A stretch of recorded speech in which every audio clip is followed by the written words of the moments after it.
Hi, everyone. Welcome back to Caribbean Progress, a podcast of the Caribbean Progress Studies Institute. Today, I will be discussing charter cities with Mark Lutter, one of my favorite topics. Mark is the CEO of Braavos Cities, a charter city development company, and also the founder and chairman of the Charter Cities Institute. We had a very wide-ranging conversation from the axiomatic institutional paradigms required for a successful city all the way to the policy benefits of developing a brand new charter city in the Caribbean. So I hope you enjoy this very wide conversation with Mark.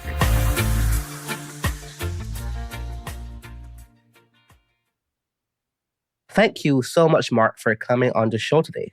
Thanks for having me. So charter cities in general have a very mixed appreciation. So there's some people who love them maybe too much. There's some people who hate them, obviously a bit too much. And it's very difficult to have a conversation nuanced down the middle. And I want to start off with just having a pitch on why it's still, in 2023 even, a very good idea to be talking about charter cities, given that there's not been that much successful examples of recent with them. The basic short pitch is that governance matters for economic growth. Well-governed countries tend to be relatively prosperous. Poorly governed countries tend to be relatively poor. At the same time, it is often very difficult to implement reforms at a national level. There are interest groups that might benefit from the status quo and want to block reforms, even if the reforms are net positive. Certain interest groups might lose out and seek to block those reforms. Therefore, charter cities can serve to a certain extent as what might be described as an institutional hack, a way to rapidly improve institutions in a designated zone, a designated area that can lead to sustained economic growth for that zone, for that area, and hopefully demonstrate to the country how these reforms can work and be expanded to the entire country or to other zones over time. And that's kind of the short version. Then add that to the fact that humanity is currently undergoing kind of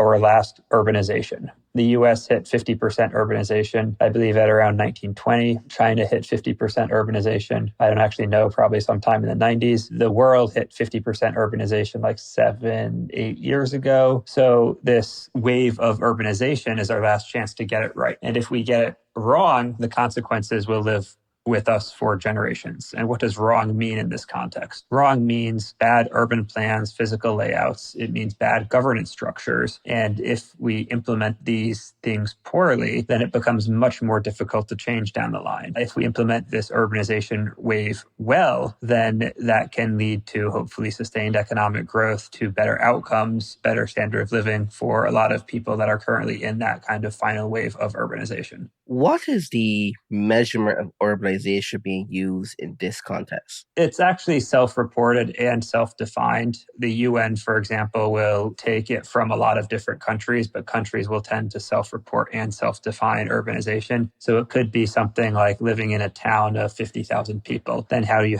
define a town? It could be municipal boundaries. It could be the population density, where you need at least 10 people per kilometer for it to count as a town. And you can't just have people like spread out with a very big boundary and count as a town. It's a little bit inconsistent to that extent. However, you can basically look at satellite data, which can map urbanization flows. And the satellite data is broadly consistent with the data, with the kind of self-reported data. So even though there are some inconsistencies there, there's what might be described as a general understanding of what urbanization means. Lots of people living in a specific area. While there's disagreement on how exactly to measure that, different measurements come up with approximately the same answer, that urbanization is happening. More people are living in densely agglomerated areas than before. And at some point, the US is about 80% urbanized. At some point, that trend stops and levels out, at which point you have the kind of proportion of people living in cities and in rural areas that ends up being somewhat consistent over time. Yeah, because we're up in the Caribbean, every time someone asks me, oh, what's the capital of your country? I mean, it is a capital by name and category, but it's not what you would think of when you think of a capital city per se. That's why the urbanization always means, as you said, very different things to different people for sure. I'm curious though, why is it that you think, with your version of this, that there is so much objection to the idea of charter city, beyond just the basic one of, oh, it's some kind of sovereign threat to some particular body of politics? Before going into that, the point of urbanization is important. People often point to Renaissance Florence, which was very successful in terms of its impact on humanity, but had like 50,000 people living there. And now you have suburbs in the US that have much more than 50,000 people that aren't contributing anything close to as meaningful in terms of art, culture, etc. I would categorize this as agglomeration. Agglomeration matters. Urbanization is overlapping with agglomeration, but these are two different concepts. And depending on the nature of the economic system, the nature of governance, the type of people, the culture, their interactions with the outside world, that changes what agglomeration looks like and what kind of urbanization looks like in a lot of these contexts. So to step back, as you mentioned, the standard argument against charter cities is a threat to sovereignty, and some proponents of charter cities are advocating for things that are reasonably considered threats to sovereignty in terms of giving up jurisdiction to a foreign entity. At the Charter Cities Institute, we advocate a public-private partnership, so more what might be described as a special economic zone 2.0. Other critiques are basically, one is just the execution risk is very high. So even if you're sympathetic to the idea of charter cities, you might say, look, you have all of these different stakeholders that you have to manage. You have to manage government, you have to manage capital, you have to manage residents. And setting these all up in a manner that you can actually execute on them effectively is close to impossible, or at least difficult enough that it outweighs the potential benefit of charter cities. I've heard that from people at the World Bank, for example, where I think at least at a lot of these large bureaucratic institutions, people are more inclined to think of why things will fail rather than how to make them work. Another argument against charter cities is most of the good areas for new cities have been taken. So people are relatively efficient and have already moved to the good natural ports, to the kind of fertile lands. And so building a new city is finding that location is just very difficult, that you can get enough economic justification for the large upfront capital investment. Then three, your critique might just be that any charter city is going to be subject on some margin to the host country. And so you have this chicken and egg problem where well-governed host countries don't really need charter cities. People sometimes talk about the US, like, let's build Hong Kong in the US. It's like the US has Hong Kong. It's called New York. It's called Miami. It's called Chicago. All of these cities have, Hong Kong's population is 7 million. New York is like 20. Chicago's 10, 11. Miami is probably only like 3 or 4. But these cities are also substantially richer than Hong Kong. Hong Kong's per capita income is, I think, about 35,000. US per capita income is closer to 60. So it doesn't make sense in the US to try to create these new cities, one, because we're already highly urbanized, two, because we're already relatively well governed. And so you have to operate in places that have substantial benefits from governance improvements. However, the challenge in these places is that because you're still subject to the sovereignty on some margin of a host country, if that host country changes their mind, then they might say, okay, look, you guys are doing well, but we want a greater percentage of tax revenue, or we think that you're kind of threatening our national goals, which is how China treated Hong Kong over the last few years when they passed the national security law. So you have this, what might be described as expropriation risk or sovereign risk, even if it doesn't end up being actual expropriation of the asset. It could be equivalent of a regulatory taking that then makes the charter city much less competitive than before. And charter cities only really make sense in areas that have this need for improved governance. But at the same time, there's always that risk that the government changes their mind and then cracks down and limits any future potential growth. But then what is the solution to that particular problem? So there's no silver bullet. I think one is many people think of charter cities as a form of exit. Society is wrong in some way. That's me and my friends and our broader range of associates get together, go somewhere and build a new and better society. And I don't think that's the right way to think about charter cities. There isn't really terra nullius anywhere in the world. So no matter where you go, there's going to be some people with some population living there that you need to interact with and engage with. If you look at what's arguably the most successful new society of the last 100 years, arguably Israel. And what did Israel take to actually build a new society? They needed a religion that had thousands of years of history. They were facing literal genocide in Eastern Europe. They had the backing of the world's greatest superpower at the time, the United Kingdom. They were going into a relatively uncoordinated and fractured society, initially under the Ottoman Empire before it collapsed, and then under British control. And even then, it was extremely difficult. And there are very high tensions that remain to this day between them and the local Arab population. So I don't think charter cities are about exit. Really, they're about creating better institutional frameworks. And why does this protect against the risk of expropriation? Because if you structure the charter city right, what does it mean? It means, one, you're creating a lot of jobs, and most governments get reelected based on jobs, or even if they are a non-democratic government, there is still some form of legitimacy that's based on delivering some form of outcome to people. So create a lot of jobs. Two is you want to figure out how to ally yourselves with powerful business interests in the country. Maybe this means the business interests having a direct share in the city development company,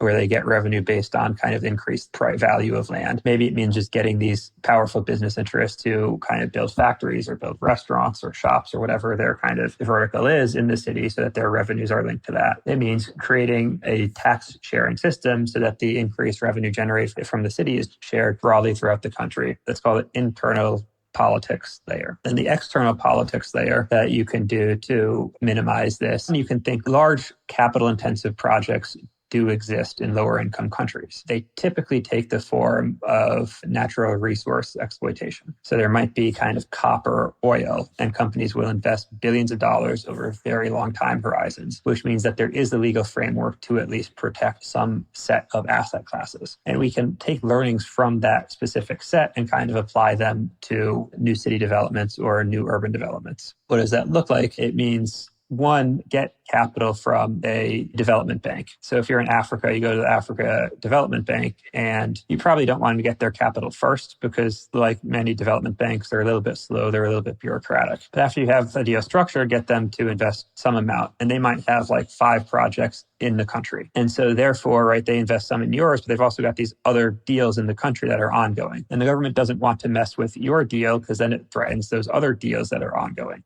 Two is you can go to a Middle Eastern country and go to the Sovereign Wealth Fund and say, hey, Mr. Sovereign Wealth Fund, do you want to invest $100 million, $500 million over X time period? However, to protect this investment, we suggest doing a bilateral treaty with the host country that basically says, hey, let's make sure that this legal system is in place for at least 20, 30, 40, 50 years, whatever it is, to realize the return on that initial investment. So there are a variety of ways to protect against the risk of expropriation. None of them are bulletproof, but I think on some margin make it feasible for these projects under the right set of conditions to be possible. There is another institution that, as part of the idea of better institutions, that isn't often brought up when this discussion happens, but that's the idea of culture, where culture binds, and culture is kind of the bedrock of which a lot of things are being thought of and designed and innovated and so on. If you have a blank canvas, do you think there's actually a problem when it comes to the kind of the contextual innovation, the binding of people in one place to actually produce these good outcomes you think come from agglomeration? So I think culture is very important. The way I think about cities broadly is, where does the population of the city come from? And you have to basically tap into a global migration trend, of which there are 2 that are currently, I believe, sufficient enough to justify a city scale development. The first global migration trend is in the global south, a rural to urban, as well as kind of an expansionary urban population, where Africa, for example, will have about 1 billion new urban residents over the next 30 years. So that's a large amount of people. The second urbanization trend, and this isn't really an urbanization trend, this is a migration trend, is global south to global north. Lots of people want to move to the US, to Europe for better job opportunities, mostly for better job opportunities, sometimes for other reasons. And so there is a extremely large demand there, both among low and high skilled migrants. And so when thinking about culture, I think first you need to think about who is the target pool that you are looking to attract. If you're looking to attract global south to global north, that's a very different cultural pool than if you're looking to do a new city somewhere in East Africa that might be more focused on early stage manufacturing.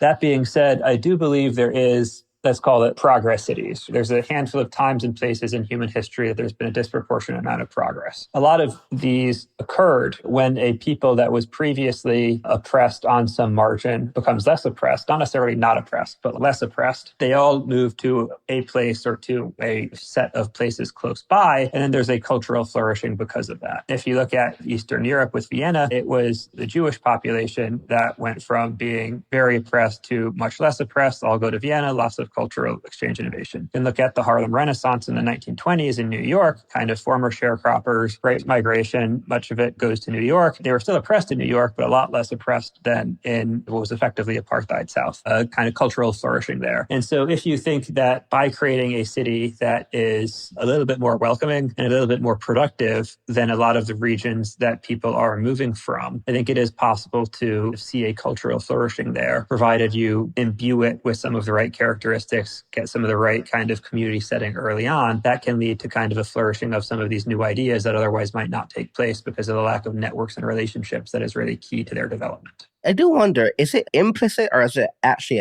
an explicit focus of, let's say, people who really are discussing or championing charter cities are trying to create cities that are like a Renaissance Vienna and not, let's say, like a Irvine, California. It's a very pleasant, good environment to raise kids and have all the education and so on. Not that much innovation really comes from that part of California, at least up till very, very, very recently. Or some like Calgary, Canada. Very pleasant, normal places and not these really high intensity innovation centers. Is that actually an implicit or is that an explicit aim to have that other side of the conversation more dominant? It depends on, I think, who you talk to. So let's call it Silicon Valley wing of the Charter Cities movement has been much more interested in a Renaissance city. And sometimes they call it that explicitly, sometimes they don't. But if you look at the history, for example, of Patri Friedman, who started the Seasteading Institute, that was very explicitly an attempt to push the frontier. The analogy they frequently use is America runs on 200, back then it was 230-year-old code, now it's 240, almost 250-year-old code, the Constitution being that code. How do we update it? How do we modernize it? And so that was very explicitly focused on attracting kind of people on the cutting edge. There's a focus on regulatory arbitrage, things like that. You have praxis, which is, I don't think they use the Renaissance language, but there's a feeling of, all right, something wrong in society. We need to do it better. And they're appealing to this right wing, like Peter Thiel-esque aesthetic. There's definitely some of that is sometimes more explicit, sometimes less explicit. The Charter Cities Institute takes what might be described as a bit more of a pragmatic / economist approach and say, one, where is this going to happen? This is going to happen where there is rapid urbanization occurring. Two, what are those populations that are experiencing rapid urbanization? It's mainly in kind of sub-Saharan Africa and parts of Asia. Three, to make this work, first, let's focus on getting the economics to work before focusing on these kind of broader cultural issues and concerns. I think it would be great if some of these cities do lead to this cultural flourishing, and that's something that I've been thinking about more recently. However, on some margin, if you don't have the core economics and construct, then everything else is a little bit irrelevant, and we focused on trying to get that core construct to work a little bit more effectively first. I'm wondering if you given any explicit thought to your own mental model when you're thinking about these charter cities and this general urbanization topics. Like, how do you think you've come to have a particular worldview about this particular very important policy agenda that could actually have this transformative effect on many places in a very short period of time? I do try to create accurate mental models and consistently update them. I'm not sure I'm always accurate, but I try to be at least self-aware on that front. And I don't know if this directly answers your question, but the way my intellectual path was, after my undergrad, I finished it, I went to a lecture, and during the lecture, somebody mentioned a Dutch lawyer named Michael van Natten who tried to build a free port in Somaliland. And I thought this is a great idea. Went down the rabbit hole. Fun fact, Dubai Ports World built a $400 million free port in Somaliland called DPW Berbera. That actually had more validity than might be suspected, the initial assumption. But to me, what I saw, especially when I was in graduate school, is governance matters. Governance is very difficult to change at the national level. What are some neglected areas that are high leverage points that can lead to more change? And the answer to me was cities, especially in areas of very rapid urbanization. As I've built my career, I think that's also been influenced by, one, reading a lot of books about cities, reading a lot of books about history, reading a lot of books about economics, getting a better understanding of how this worked in practice, where there is what might be called a naive libertarian idea about cities, where it's just like, look, Hong Kong works, Singapore looks, they both rank very highly on economic freedom, therefore get economic freedom and you can have your own Hong Kong and Singapore. And it's like, no, there were very specific underlying conditions that allowed them to occur. Hong Kong had a very large influx of the Chinese entrepreneurial class after the communist takeover from Shanghai that kind of created a lot of the initial economic impetus and spark. And Singapore, like Lee Kuan Yew, is arguably the greatest leader of the 21st century. However, Singapore is one of the most trafficked straits in the world. It is 70% ethnic Chinese, which tend to correlate pretty highly with good economic outcomes. Malaysia, which Singapore briefly had a union with, has a per capita income of almost $20,000. So Singapore, without Lee Kuan Yew, would probably be doing okay. Would it be Singapore? No. Would it be kind of extremely poor? Also no. Really understanding the underlying conditions that lead to economic success takes a good general framework and then a good kind of particular understanding of the levers that you can pull and that might be influenced in a particular context. What are some of the real life examples, if there are any really good ones, real life examples of cities that you would use trying to explain what you are trying to build also? Yeah, I think at least for the Charter Cities Institute, the best example is probably Shenzhen. This is not to say that we want to achieve the same success as Shenzhen. I think that was a success that's probably unique in human history. Mao forcibly prevented urbanization because he was worried that that would concentrate both economic activity and people and make it more susceptible to a Soviet nuclear attack and invasion. So there was a very strong built-up demand for urbanization in China. Shenzhen was extremely close to Hong Kong, which allowed rapid capital and knowledge transfer because they speak the same language, had the same history, oftentimes were literal relatives. Maoist economics or governance was arguably the most oppressive from a governance system in human history from an economic perspective. Per capita income was around $200 a year, so the starting base was extremely low. The Chinese had a very long history of statehood. They had relatively high degrees of state capacity, at least in certain areas. They had the nuclear bomb in 1967. So even though it was an extremely repressive economic system, there was still high capacity where once they reorganized the economics, the governance, there was the possibility for extremely high takeoff. So that's why it's different and very hard to replicate. Why did I pick it as an example? Is because it started from a very low base. They focused initially on basically low-skilled, high labor requirement manufacturing. So then they worked their way up from that base,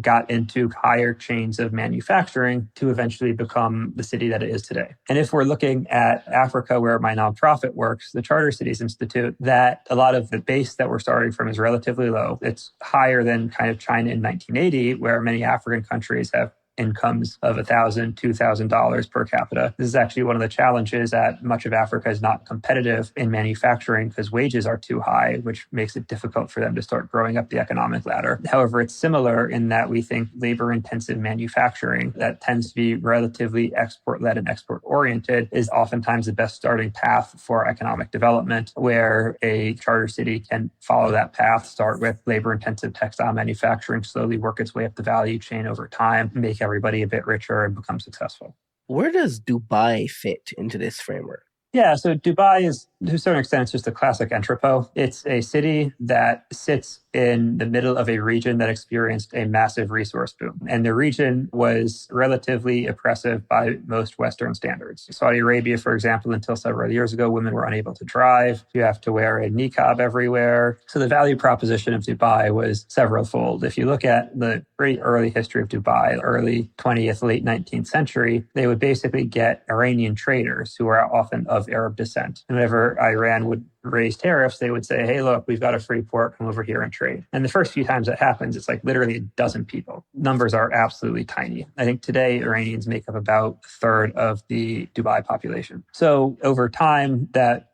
kind of worked. When the British stopped protecting them, they offered to basically pay the British. They were like, if you stop protecting us, we will probably get conquered by Saudi Arabia or somebody else. We will pay you to stay. The British were like, thanks, no thanks. We're done with colonialism. Goodbye. Most of the indicators of Dubai at that time were extremely poor in terms of life expectancy, in terms of literacy rates. But basically what Dubai had was, like Singapore, in a very strategic location. Singapore, the region, was experiencing not a resource boom, but just a massive economic boom. Dubai was in an area experiencing a massive resource boom. They had enough oil to do some large infrastructure investment, but not so much oil that they became lazy and complacent. So they recycled their oil revenue to large infrastructure investment and basically said, hey, look, we're going to be the cosmopolitan center of the Middle East, took advantage of regional missteps, the Iranian Revolution. Hey, guys, land your planes in Dubai. Lebanese civil war, hey, maybe you should come park your money in Dubai, not Lebanon, right? With a relatively clever economic zone strategy that said Sharia law doesn't allow for interest. So maybe we adopt common law to create a financial center because that's what all the global financial centers use. Short version, region experiencing massive resource boom, cosmopolitan entrepot, strategic moves taking advantage of regional missteps and becoming successful because of that.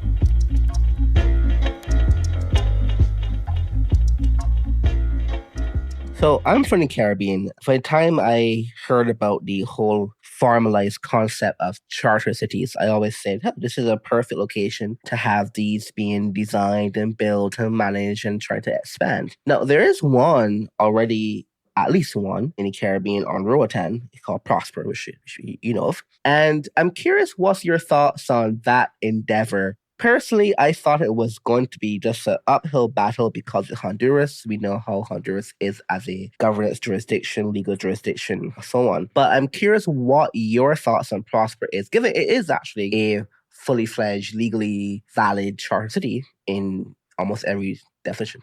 Yeah, I think they have what on some margin is the most important part, which is they have a jurisdiction. Lots of people talk about this for a long time, and getting a jurisdiction is extremely hard. And they have that. The basic challenge, as you mentioned, is relations with the host country. And so Honduras, the initial charter cities legislation was passed in the wake of a constitutional crisis. The president tried to run for a second term. That was unconstitutional. Everybody was like, no, you can't do that. He was like, I'm going to do it anyway. Congress turned against him. Supreme Court turned against him. Eventually, military puts him on a plane, ships him to Costa Rica. Was that a coup?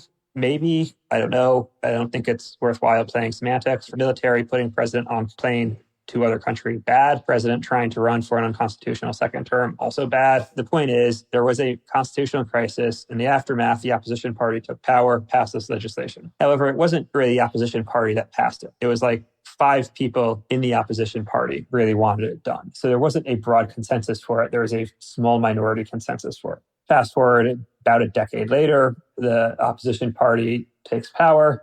This is now the party that does not like the legislation. In the 10 years, there were some projects that got off the ground, but not in terms of substantial employment or wealth generation. They were still relatively early. So now the left-wing party takes power. And in Latin America, for example, they have left and right-wing parties, except while in the US, historically, it's been center left and center right. In Latin America, the left-wing parties tend to be very, very left-wing, and the right-wing parties tend to be very, very right-wing. So that just makes kind of policy consistency over time much more difficult. So the left-wing party takes power, makes attacking the charter cities legislation one of their prime goals. The Prospera, the city on Roatan, is now suing the government. How this will turn out, I don't know. Speaking with some people on the ground whose opinions I trust, they think that the Prospera will be able to survive this administration and cut a deal with the next. So that seems probable, but it just demonstrates how difficult these projects are when you don't have effective alignment with the host country. If you're trying to fight them, can you survive?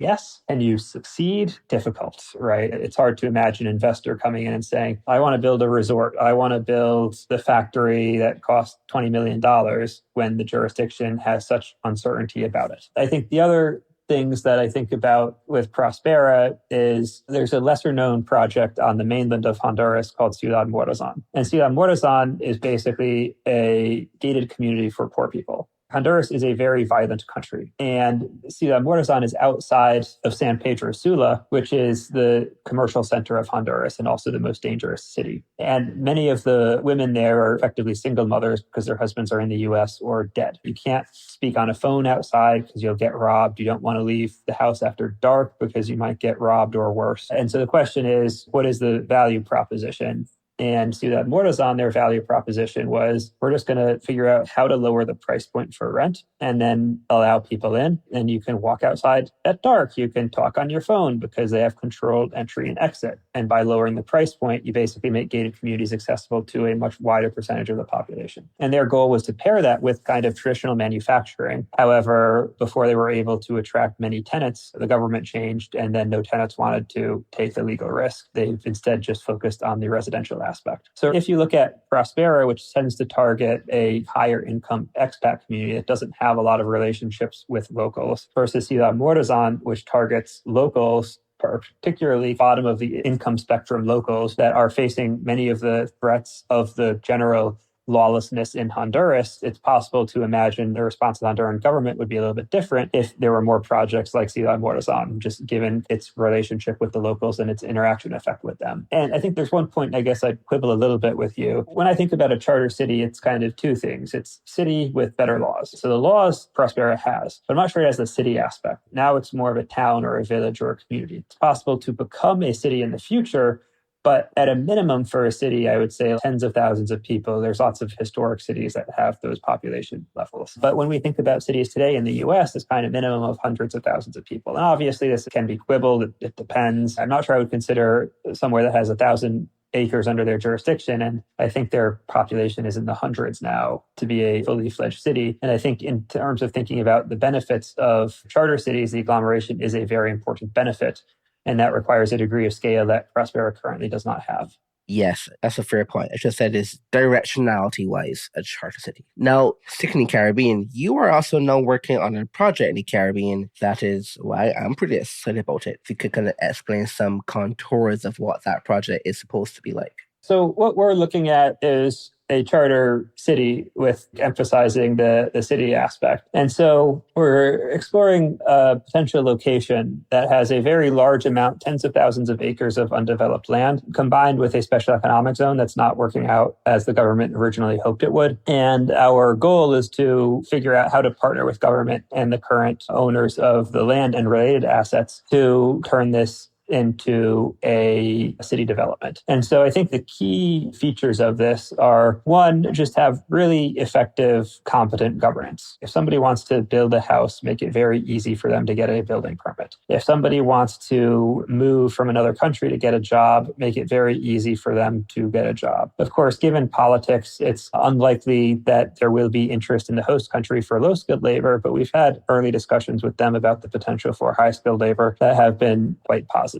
I think there is the possibility for some degree of regulatory arbitrage, allowing for drone and VTOLs to do tests and experiments that might be legally difficult to do in the United States, as well as for medical tourism, including some degree of biotech innovation. But I don't think that those are sufficient to drive the city development. The city development initially will be driven just by tourism and hospitality. There is an airport in the location. However, it needs a lot more flights to become a competitive destination. And the best way to get more flights is to improve hospitality offerings. And this is just going to look like large resorts, hotels that have a target, mostly American, some Canadian, some Mexican, maybe some European, but it's a longer flight demographics that gets butts in beds, improves the flights, the connectivity. And currently this location, we believe, is because of bad luck in history, it's underdeveloped in this respect. So that will be, I don't know, let's call it 5 to 10 years of a heavy focus on hospitality and tourism. We'd want to combine that focus of hospitality and tourism with a expansion of the technology sector. And this is going to look like targeting companies like Google, like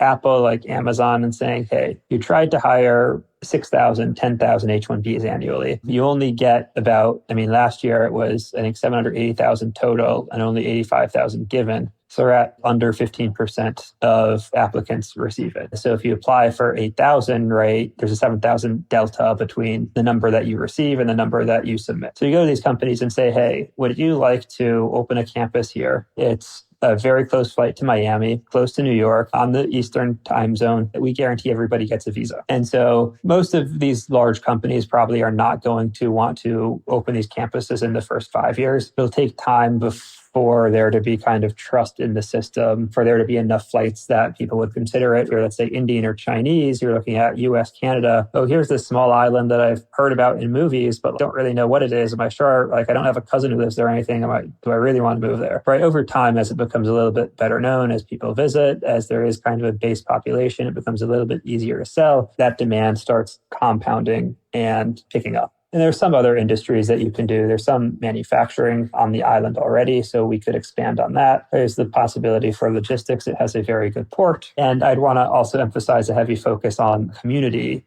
This is a project at one of the taglines. We've actually trademarked a 21st century Renaissance city because we do believe that we can attract people pushing the frontiers of art, of innovation, of technology. I spent 2.5 weeks in Montenegro at Zuzalu, which was a pop-up village, city, community run by Vitalik Buterin. 200 people full-time with about 100 people cycling in and out every week. And that was quite interesting just because seeing the talent that would agglomerate in that for a short time period, even though it was not very easy to get to, relatively expensive. I think in a decade or two, we could possibly compete with New York and San Francisco for young talent just by offering very high-quality networks, low cost of living, amenable lifestyle. That's something that I would want to explore, have a very heavy emphasis on community development as well. I'd also add that the reason why I have a bias towards the Caribbean, for besides the obvious reasons, is that the Caribbean is notoriously stable. It is so stable. The governments don't actually have much ideological differences. They're essentially, to me, all the center in many ways. Some are just less competent, some are more competent. That's the kind of variation. The actual ideology doesn't change. The laws are very stable. It's all British common law in the English-speaking Caribbean. Centuries old institutions, more or less. There are 2 countries, Jamaica and Trinidad, are a lot more violent than what we would like to be, but that's 2. The rest are quite fine. And that kind of stability you can't really find in Africa. You cannot find Latin America. You cannot find in Asia either. It is a very stable place to have these kind of things being designed. And I hope that more people kind of do it as well. It's a huge, huge, huge good blank slate in many respects.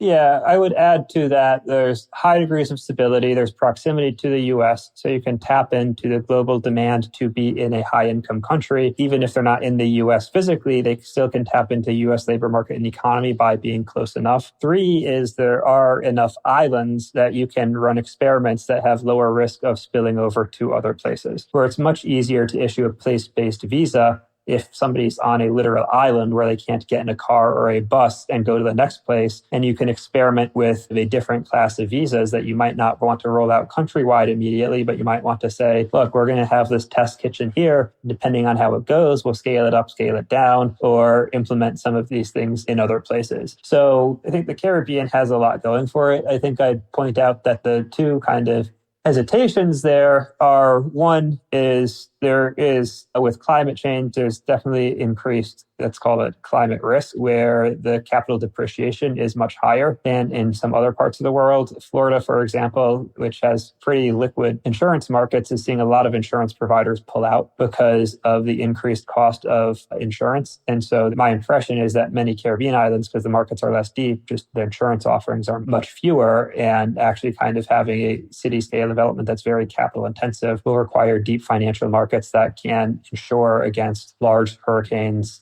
etc. 2 is, as you mentioned, the governments are stable, right? They're long-term democracies. I think Barbados is like their oldest parliamentary system in the Americas. However, some of the countries have varying degrees of corruption. And so having spoken with investors that have done business in the Caribbean, I've heard a handful of war stories that are kind of bad. I think that offers an opportunity for charter cities, because if you can create this zone that minimizes some of those risks, that can attract a lot of capital, a lot of talent, but also demonstrate some of the problems in that to overcome some of these entrenched cultures where, like, the Caribbean has their natural resources, beautiful beaches, and proximity to the US. And so that, to a certain extent, has formed a resource curse in that tourists are, to a certain extent, one-off transactions. Some people have vacation homes that they go every year, but a lot of people might go to the Bahamas or Barbados or Jamaica once every 5 or 10 years. So there isn't as much repeat interaction, and that instills a bit more of a one-shot prisoner's dilemma mindset, where the local population is a little bit more exploitative than in scenarios where there might be kind of this long-term relationship set for. Yes, I agree with that. I would just temper one thing and the comment on tourism. So one of the big variations in Caribbean tourism market, which is very important, is, for example, Barbados, let's say something, contrast Barbados, let's say Dominican Republic, where when you check, for example, the average spend per tourist with DR is like less than $700, where in Barbados is more than $2,500 per actual stay and so on. So the kind of tourists that kind of variate in the Caribbean countries, depending on the model that the countries chose, has a lot of variation in the kind of tourists they attract also. And usually when people say the tourist numbers decline, yeah, tourist numbers can decline, but the actual decline and so on won't really have a big effect depending on which country you're talking about. Like Barbados, for example, versus Antigua, that have all the cruises and think kits and so on. So that's also a big variation also in the stock market alone. Thank you so much, Mark, for coming on the show today. I had a really good time with this conversation. Thanks for having me.